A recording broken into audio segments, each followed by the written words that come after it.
Ça fait très longtemps que le Rwanda se moque et se joue de la République démocratique du Congo. Si, lorsque je serai président de la République, je vais vous dire une chose. Nous allons investir massivement dans l'armée, la police, les services de sécurité. Je vais actionner le bouton. Vous allez vous réveiller un matin, les FARDC se trouvent à Kigali et ils ne vont plus sortir. Et une fois que vous faites ça, nous allons détruire la capacité militaire, la capacité de nuisance de Kigali, pour que plus jamais ils puissent se mettre debout de façon à constituer une menace sécuritaire pour la République démocratique du Congo.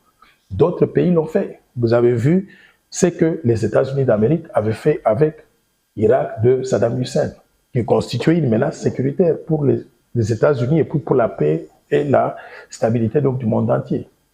Ils ont détruit la capacité militaire de l'Irak. Vous entendez parler de l'Irak aujourd'hui, ils vont mettre 50 ans à 100 ans pour se mettre encore debout et entre-temps, on les surveille de très près.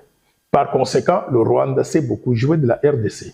Nous devons avoir comme objectif de détruire la capacité militaire donc, du Rwanda, de changer le leadership au Rwanda pour avoir un leadership qui sera amicable à l'égard de la RDC. Mais ce que je venais de vous dire tout à l'heure, l'Irak, c'est un pays souverain ou pas? Ce que les Américains avaient fait au Panama pour enlever Manuel Noriega, l'amener en prison, le garder donc à Miami jusqu'à pratiquement au moment où il devait mourir. C'est un pays souverain ou pas? Ce qu'ils ont fait, la communauté internationale, l'OTAN, la France, de tous les pays de l'Europe, mais aussi les États-Unis, ce qu'ils ont fait en Libye. C'est un pays souverain ou pas? Par conséquent, personnellement, je respecte la souveraineté des États dans le cas des accords entre les Nations Unies et tous les autres pays du monde. Je ne dialoguerai pas avec le Rwanda, il n'y a rien à dialoguer là-dessus. Ils doivent vider notre territoire, sortir de la RDC sans discussion. S'ils ne sortent pas, il faut les bombarder. Il faut leur faire la guerre. Je ne dialoguerai pas avec le Rwanda. Ce serait donc d'ailleurs la capitulation. Ils viennent, ils envahissent notre territoire, ils violent nos femmes, ils font du désordre, ils volent nos minéraux. Et pendant qu'ils sont sur notre territoire, ils disent maintenant on va négocier. Vous allez négocier quoi? C'est une façon de vous dire accepter que le Rwanda prenne une portion de la République démocratique du Congo. Je n'accepterai jamais cela en tant que chef d'État. Et s'il faut dialoguer, ils se retirent d'abord du Congo, ils évacuent tout le territoire qu'ils ont occupé illégalement. Et en ce moment-là, on peut parler peut-être de comment on peut collaborer dans l'avenir. Mais dialoguer pendant qu'ils occupent une portion du territoire congolais, je ne le ferai jamais. À mon avis, ils ont violé le cessez-le-feu. L'armée congolaise doit montrer de quoi il est capable aujourd'hui. Je ne sais pas ce que M. Jean-Pierre Bemba est en train de faire au ministère de la Défense. Depuis qu'il est là, on a l'impression qu'il parle à ses copains. Peut-être parce qu'il a fait la rébellion et de ce côté-là, il vaguait entre l'Ouganda et le Rwanda et consorts. Bonjour, je suis Raphaël Walukonga. Je suis ravi de m'associer à SendWave, une application de transfert d'argent qui vous permet de transférer de l'argent en République démocratique du Congo sans frais. Vos proches pourront récupérer de l'argent en République démocratique du Congo via M-Pesa, Orange Money, Airtel Money ou auprès de l'agence Union Express la plus proche de chez eux. En collaboration avec SendWave, je vous offre un crédit gratuit de 10 $ à utiliser lors de votre premier transfert. Téléchargez l'application SendWave et utilisez mon code promo Info243. Au cœur des questions d'actualité, mesdames et messieurs, bonjour et bienvenue dans cette nouvelle édition. Des questions d'actualité, nous décryptons avec un invité sur ce plateau. Aujourd'hui, nous recevons Dr Noël Tiani Mwadianvita. C'est avec lui que nous allons décrypter des questions d'actualité. Candidat à la présidentielle de 2018, cette fois-ci, il est candidat pour la présidentielle de 2023. Avec lui, nous allons revenir sur toutes les questions d'actualité. Bonjour, docteur Noël Tiani. Bonjour, merci de me recevoir sur votre plateau. Vous êtes pour la deuxième fois candidat à la présidentielle. Quel est votre sentiment pour cette deuxième fois? Est-ce que vous avez les sentiments de détermination, abnégation ou juste vous tentez la chance pour la deuxième fois? Vous savez, je suis quelqu'un qui voit les choses de très loin. Lorsque je me suis présenté à l'élection présidentielle en 2018, je revenais après 40 ans d'absence du pays. J'étais aux États-Unis d'Amérique, en Europe, en Asie, un peu partout. Le peuple congolais m'avait oublié. Je suis revenu, j'ai fait ce qu'on appelle une entrée en la matière. Et j'ai voulu montrer au peuple congolais que j'étais quelqu'un qui était engagé à pouvoir aider à redresser donc le Congo. Contrairement aux autres candidats à la présidence qui m'avaient précédé, qui, quand ils n'avaient pas gagné, ont plié bagages, sont retournés aux États-Unis. Moi, j'avais choisi de rester au pays. Vous parlez de Dr Oscar Kachala? Exact. J'ai choisi de rester au pays et je suis resté pendant 5 ans d'affilée. Cette période de 5 ans, ça m'a permis de m'acclimater en quelque sorte à la République démocratique du Congo que j'avais laissé pendant pratiquement 40 ans. 5 ans plus tard, maintenant, je sens que non seulement je connais mieux le Congo, mais je comprends mieux les Congolais et je suis prêt à confronter les défis de développement auxquels notre pays fait face. Par conséquent, cette élection de 2023 va être une élection tout à fait particulière, différente. Parce que d'une part, je suis connu de tous les Congolais aujourd'hui. Mais d'autre part, je connais tous les défis de développement. Et pour la troisième fois, je dirais, j'ai un plan Marshall, une vision de développement qui a été actualisée en tenant compte des réalités du terrain. J'offre maintenant à la République démocratique du Congo quelque chose de plus adapté. Mais il y a de grosses pointures à la présidentielle 2023. Est-ce que vous réfléchissez 2 fois face à toutes ces candidatures? Il y a de grosses pointures, plus grosses que moi. Je ne pense pas. Dans cette élection-là, j'ai analysé chacun des candidats. Et je vais vous dire la différence qu'il y a entre moi et tous ces candidats. La différence qu'il y a entre moi et tous ces candidats, c'est que je suis peut-être l'une des rares personnes, sinon la seule personne, à porter des gants sur les mains, des gants blancs, pour dire que le Congo a été drainé au sol à cause des antivaleurs, telles que la corruption, les détournements des fonds publics, la prédation des ressources naturelles, telles que les rébellions meurtrières. Et tout cela a cloué notre pays au sol. Je suis l'une des rares personnes à pouvoir m'élever et regarder les Congolais en face pour leur dire « Je suis propre comme la neige, jamais trempé dans la mauvaise gouvernance, jamais trempé dans la corruption, jamais trempé dans les détournements des fonds publics, jamais trempé dans les rébellions meurtrières. Par conséquent, si nous voulons faire les choses différemment, changeons de formule de leadership. Ne remettons plus au palais de la nation un leadership qui ne peut pas faire comme moi, qui peut apporter, mettons, au palais de la nation un leadership qui peut apporter du changement, du renouveau. Et par conséquent... Mais il y a le président en fonction qui prétend avoir aussi bien géré les pays avec un slogan Maboko Pembe, comme vous aussi. Moi, je pense que la meilleure façon de nous départager, c'est d'organiser un débat télévisé entre lui et moi. Pour qu'il vienne. Mais vous avez dit le président en fonction, non? Donc, vous demandez un débat avec le président Félix-Antoine Tshisekedi? Mais bien sûr que oui, s'il est là pour défendre son bilan, et moi je suis là pour prendre son fauteuil, vous allez nous départager comment?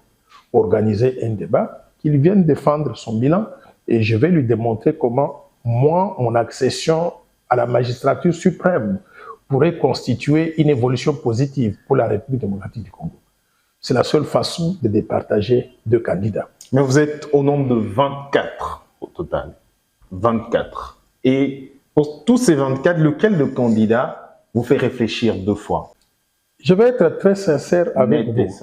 Je vais être très sincère avec vous. Je pense que pour que notre pays puisse se développer, il faut que nous arrivions à placer l'homme qu'il faut à la place qu'il faut, pour que nous puissions régler les problèmes auxquels notre pays est confronté. Alors, quels sont les défis auxquels la République démocratique du Congo est confrontée et quelles sont les qualifications des gens en face qui prétendent pouvoir venir pour régler ces problèmes-là?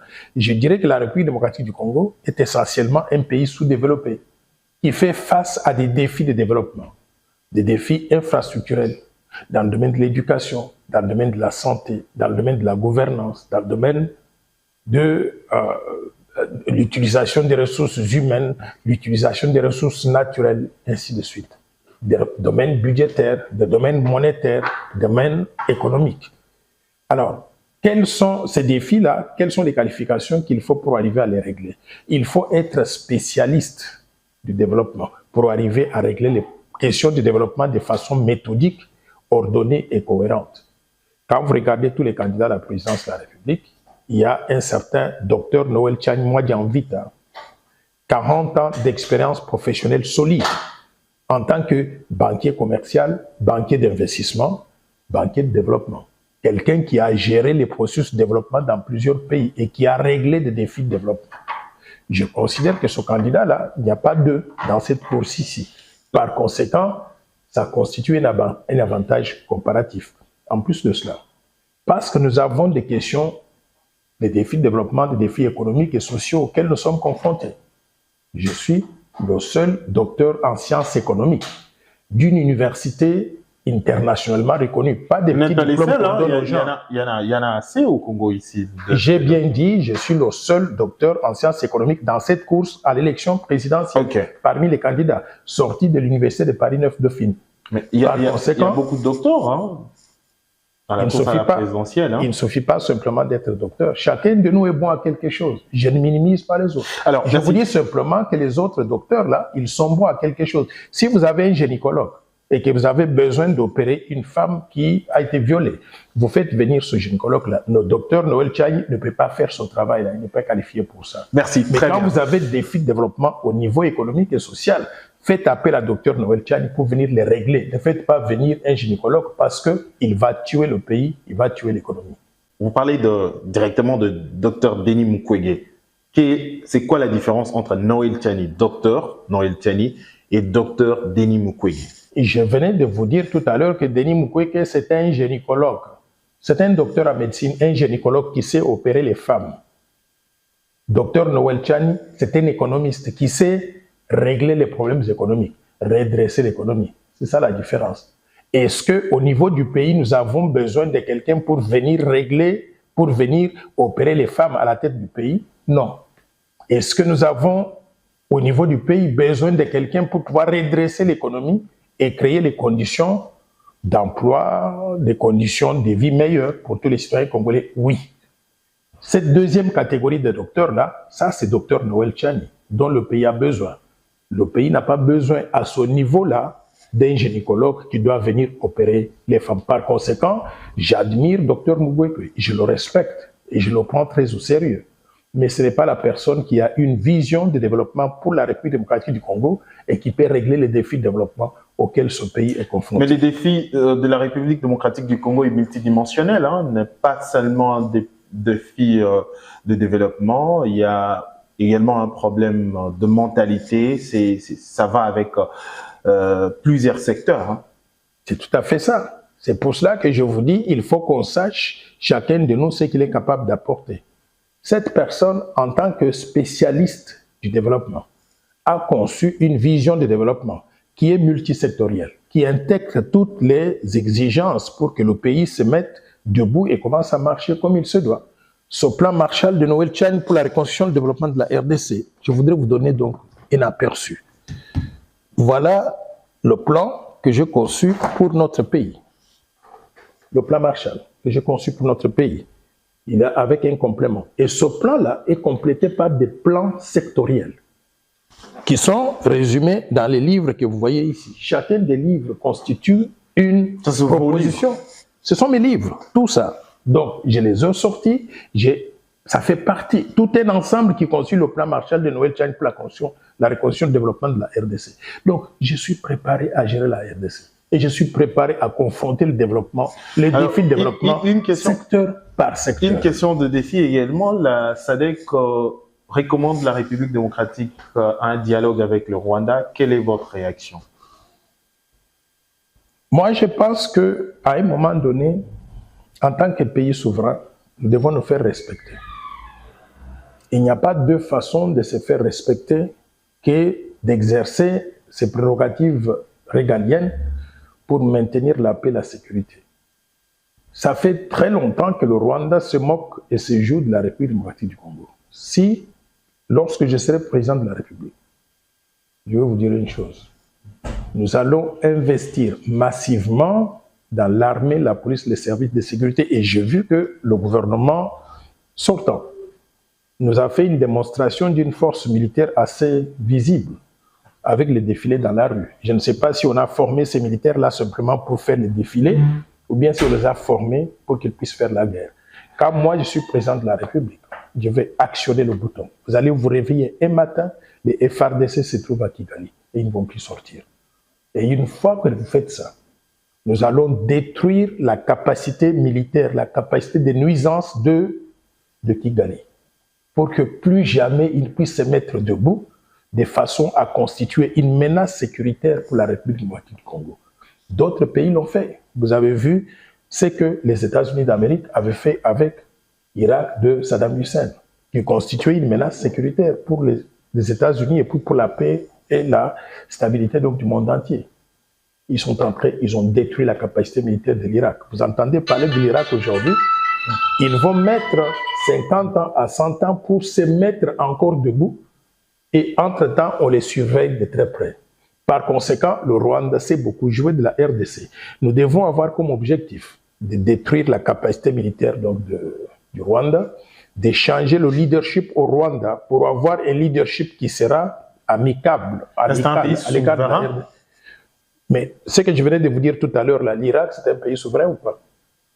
Ce que les Américains avaient fait au Panama pour enlever Manuel Noriega, l'amener en prison, le garder donc à Miami jusqu'à pratiquement au moment où il devait mourir. C'est un pays souverain ou pas? Ce qu'ils ont fait, la communauté internationale, l'OTAN, la France, de tous les pays de l'Europe, mais aussi les États-Unis, ce qu'ils ont fait en Libye. C'est un pays souverain ou pas? Par conséquent, personnellement, je respecte la souveraineté des États dans le cadre des accords entre les Nations Unies et tous les autres pays du monde. La recommandation est un pays... Pardon, quelle recommandation? D'un dialogue avec le Rwanda. Je ne dialoguerai pas avec le Rwanda. Il n'y a rien à dialoguer là-dessus. Ils doivent vider notre territoire, sortir de la RDC sans discussion. S'ils ne sortent pas, il faut les bombarder. Il faut leur faire la guerre. Un point, un trait. Je ne dialoguerai pas avec le Rwanda. Ce serait donc d'ailleurs la capitulation. Ils viennent, ils envahissent notre territoire, ils violent nos femmes, ils font du désordre, ils volent nos minéraux, et pendant qu'ils sont sur notre territoire, ils disent maintenant on va négocier. Vous allez négocier quoi? C'est une façon de vous dire, acceptez que le Rwanda prenne une portion de la République démocratique du Congo. Je n'accepterai jamais cela en tant que chef d'État de ce pays. Patrice Emery Lumumba n'est pas mort pour rien. Il est temps qu'on puisse respecter le Congo, qu'on puisse respecter l'intégrité territoriale, la souveraineté nationale. Et s'il faut dialoguer, ils se retirent d'abord du Congo, ils évacuent tout le territoire qu'ils ont occupé illégalement. Et en ce moment-là, on peut parler peut-être de comment on peut collaborer dans l'avenir. Mais dialoguer pendant qu'ils occupent une portion du territoire congolais, je ne le ferai jamais en tant que président de la République. Et observer un cessez-le-feu pendant que d'autres compatriotes tombent. Quel cessez-le-feu faut-il observer? On a observé le cessez-le-feu, mais il semble que le M23 est en train toujours d'occuper les territoires qu'ils avaient déjà libérés. Et hier, ils ont même coupé l'électricité à Goma. On n'a plus d'électricité donc dans cette partie du territoire national. Et on va négocier avec des terroristes de ce genre-là pour avoir quoi? Par conséquent, à mon avis, ils ont violé le cessez-le-feu. L'armée congolaise doit montrer de quoi il est capable aujourd'hui. Je ne sais pas ce que M. Jean-Pierre Bemba est en train de faire au ministère de la Défense. Depuis qu'il est là, on a l'impression qu'il parle à ses copains, quoi. Peut-être parce qu'il a fait la rébellion et de ce côté-là, il vaguait entre l'Ouganda et le Rwanda et consorts. Il est temps d'avoir aujourd'hui la fermeté de la RDC vis-à-vis apparemment, de ces pays. Il est en train de reconstruire l'armée parce que l'armée faisait l'objet d'infiltration hier. Ils sont à la fin de leur mandat. Dans un mois, le mandat est terminé. Et ils sont en train de reconstruire l'armée. L'État, c'est la continuité. L'État, c'est la continuité. Il est temps de pouvoir montrer que nous avons fait des efforts, on a reconstruit. Je ne vois pas combien de temps ça doit prendre pour pouvoir reconstruire l'armée. Ils nous ont fait la démonstration de l'armée dans la rue ici. Tout le monde était impressionné. Des chars de combat, des hélicoptères, des fantassins, des munitions, donc de dernier cri. Tout ça, on a applaudi. Mais ça nous sert à quoi? À faire le défilé? Il est temps aujourd'hui d'utiliser tout ça pour libérer le territoire national qui est occupé par ces terroristes-là rwandais du M23. Vous êtes revenu au Congo en 2018 et 5 ans après, aujourd'hui 2023, qu'est-ce que vous avez compris des Congolais? Vous avez palpé du doigt vraiment la réalité des Congolais. De loin, vous avez entendu de Congolais, vous vous êtes fait une idée sur la gestion de la République.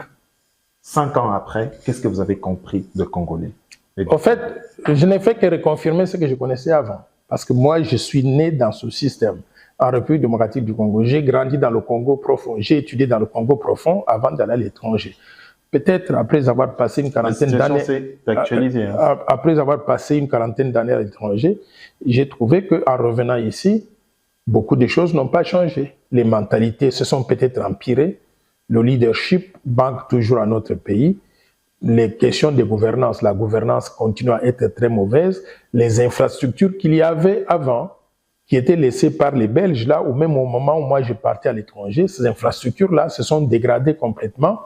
Bref, tout est à construire et tout est à faire et à refaire. Et c'est d'ailleurs le premier chapitre du plan Marshall que je vous ai présenté. Le premier chapitre s'intitule comment? Tout est à faire et à refaire. À qui la faute? J'ai fait ce diagnostic-là. Et la faute revient à qui? À tout le monde. Nous les Congolais, nous les Congolais, la population, nous avons été complaisants avec nos dirigeants. On les a pas tenus à une rigueur telle qu'ils puissent avoir peur que quand ils ne font pas ce que la population attend, on va les foutre à la porte. La population a été complaisante. Le leadership a été corrompu. Depuis 1960 jusqu'à aujourd'hui, ils n'ont fait que se servir au lieu de servir. Même si l'adage, pendant le règne de Mobutu Sese Seko, l'adage était de un père égal servir. Se servir, non, mais on a fait le contraire.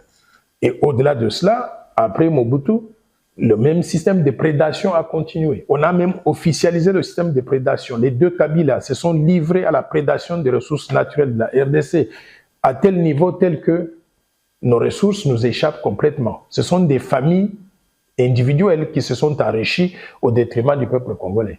Maintenant, la mentalité du Congolais a été détruite par un système éducatif qui ne répond pas aux normes.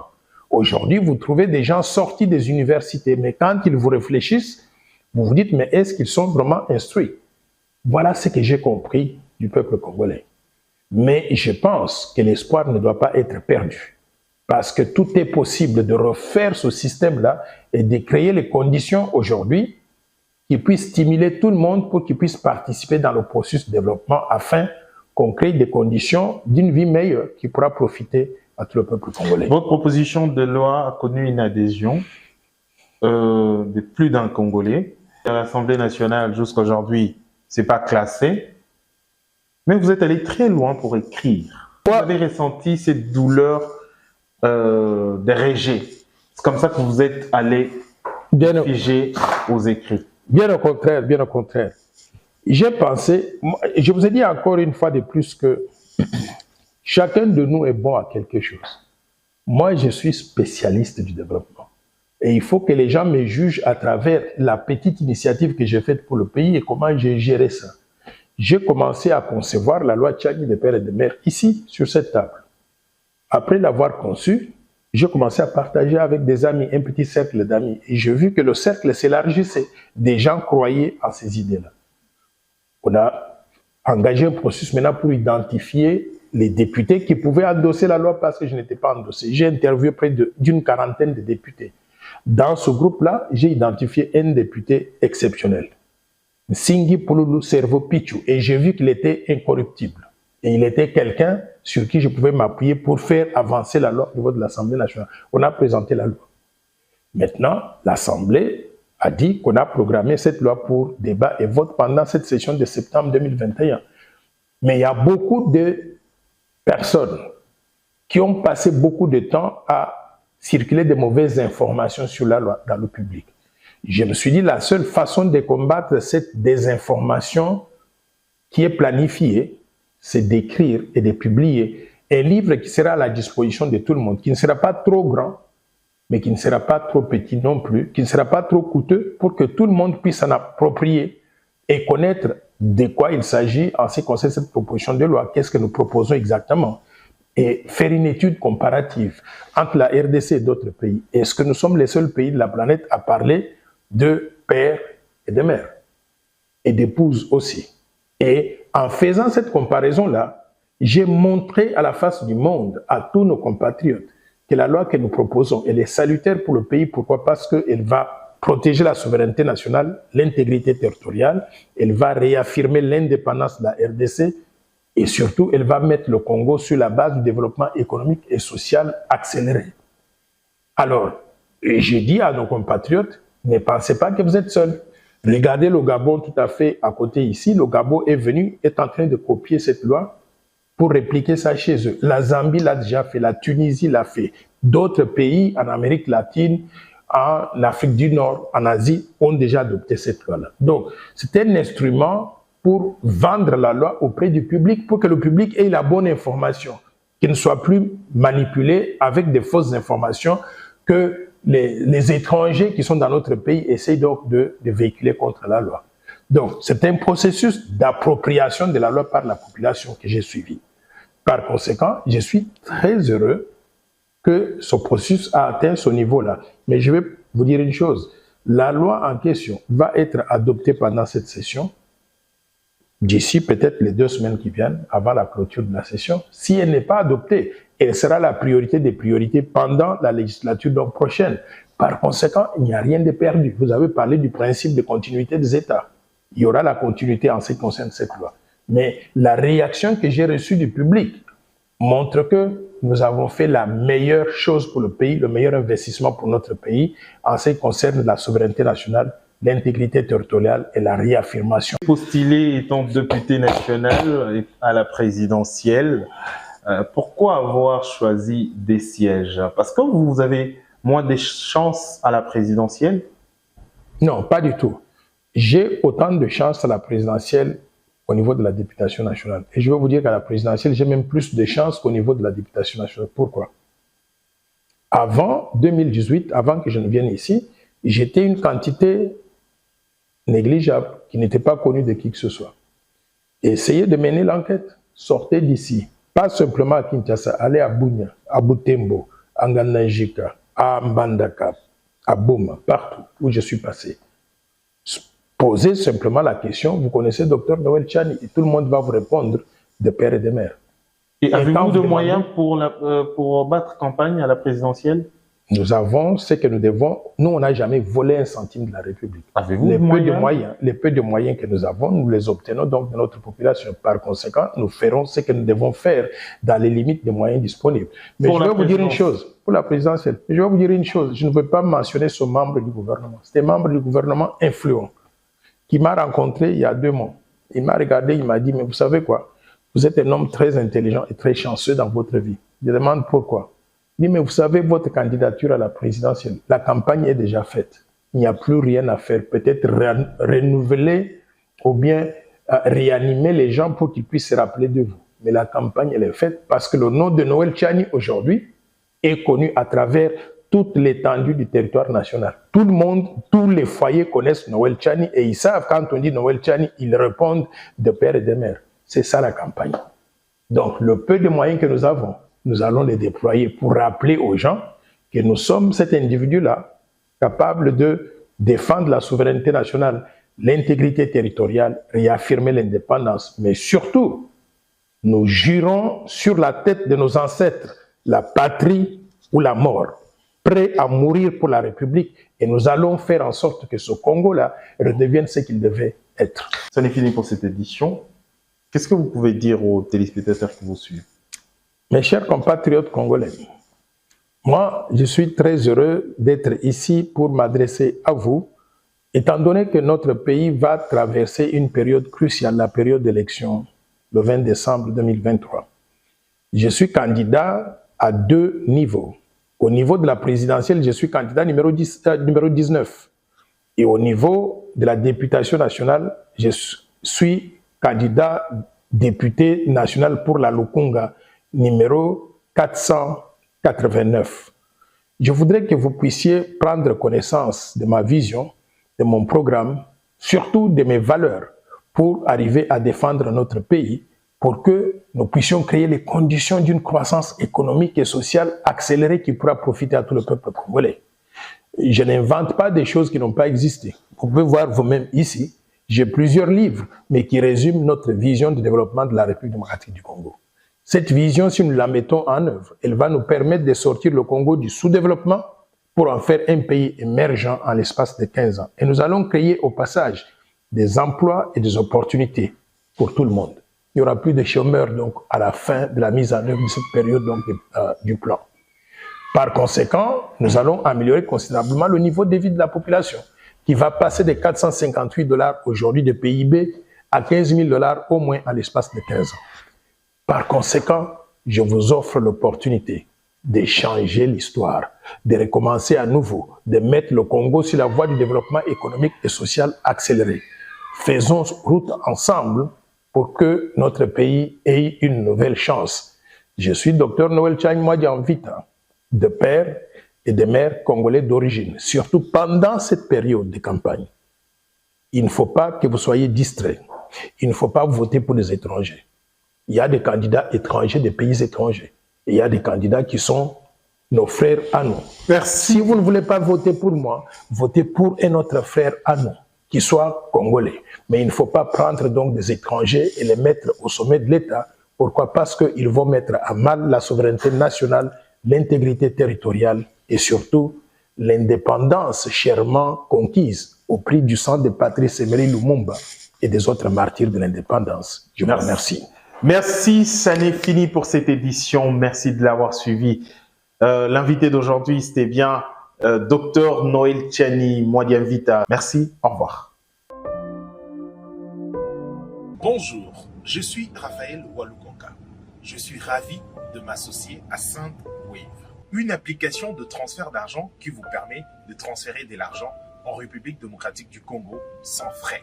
Vos proches pourront récupérer de l'argent en République démocratique du Congo via M-Pesa, Orange Money, Airtel Money ou auprès de l'agence Union Express la plus proche de chez eux. En collaboration avec SendWave, je vous offre un crédit gratuit de 10 $ à utiliser lors de votre premier transfert. Téléchargez l'application SendWave et utilisez mon code promo Info243